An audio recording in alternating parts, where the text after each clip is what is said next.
Salam Bapak Ibu, Saudara dan Saudari, sahabat-sahabat garam dunia yang terkasih.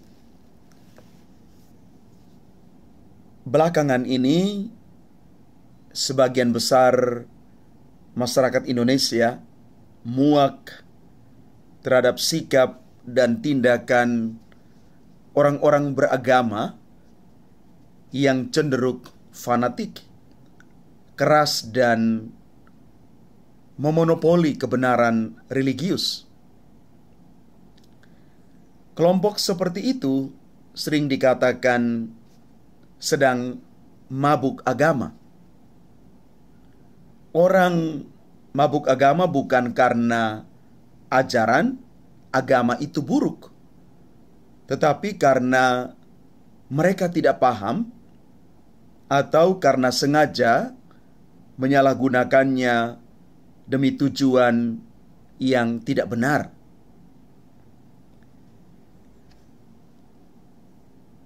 Pada zaman Yesus, fenomena ini pun sudah ada, setidak-tidaknya tergambar dalam diri para ahli Taurat dan orang-orang Farisi yang kita dengarkan di dalam Injil hari ini.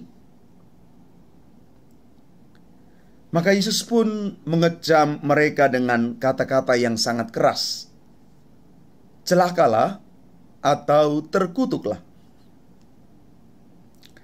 Mengapa Yesus mengatakan demikian? Karena mereka memanfaatkan posisi, pengetahuan, dan keahlian mereka dalam hukum agama Yahudi semata-mata untuk kepentingan diri mereka sendiri. Mereka membelokkan maksud doa dan ibadat suci dari tujuan yang sesungguhnya. Dan lebih parah lagi, topeng religius yang dipakai kelompok religius ini telah memanipulasi orang lain, khususnya orang-orang yang mencari Tuhan, para pendosa, para janda, dan orang-orang yang baru bertobat. Bapak, Ibu, Saudara, dan Saudari yang terkasih, kecaman Yesus bukanlah luapan emosi kemarahan, tetapi satu pernyataan penghakiman bagi orang-orang yang tidak mau bertobat, yang tidak mau berubah, terus berkeras hati. Tentu kecaman ini bukan hanya untuk para ahli Taurat dan orang-orang Farisi, tetapi juga bagi siapa saja yang masih memelihara mentalitas Farisi dalam hati dan hidupnya. Maka kita perlu jujur memeriksa hidup kita. Barangkali kita juga termasuk di dalamnya. Dan semoga itu tidak terjadi pada diri kita. Bapak, Ibu, Saudara, dan Saudari yang terkasih di dalam Tuhan, mari kita berjalan dalam permenungan bersama hari ini, supaya kita pun hidup menjadi orang-orang yang baik dan benar, dijauhkan dari kemunafikan.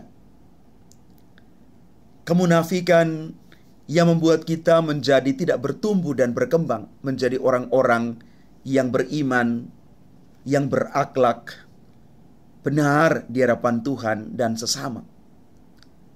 Karena Bapak, Ibu, Saudara, dan Saudari yang terkasih, ketika orang hidup baik dan benar di hadapan Tuhan dan membuang segala bentuk kemunafikan, maka dia sementara bertumbuh di dalam hidup iman yang benar itu. Maka kalau kita mau menjadi orang-orang yang benar seperti itu, kita betul-betul melaksanakan apa yang kita ucapkan, yang kita ajarkan, bukan sebaliknya. Dan juga kita tampil apa adanya. Apa yang terkatakan, itu jugalah yang kita lakukan. Semoga kita tidak menjadi orang-orang yang lain di depan dan juga lain di belakang. Ini ciri-ciri orang-orang yang bermental munafik. Dan Bapak Ibu, saudara dan saudari yang terkasih, ketika orang berlaku munafik, sebenarnya sementara merugikan sesamanya dan sekaligus orang mempermainkan imannya akan Tuhan. Maka mari Bapak Ibu, jadilah orang baik, orang benar di tengah dunia yang penuh dengan kemunafikan ini. Sekali lagi, jadilah saksi Kristus di tengah dunia ini. Tuhan memberkati kita sekalian. Amin.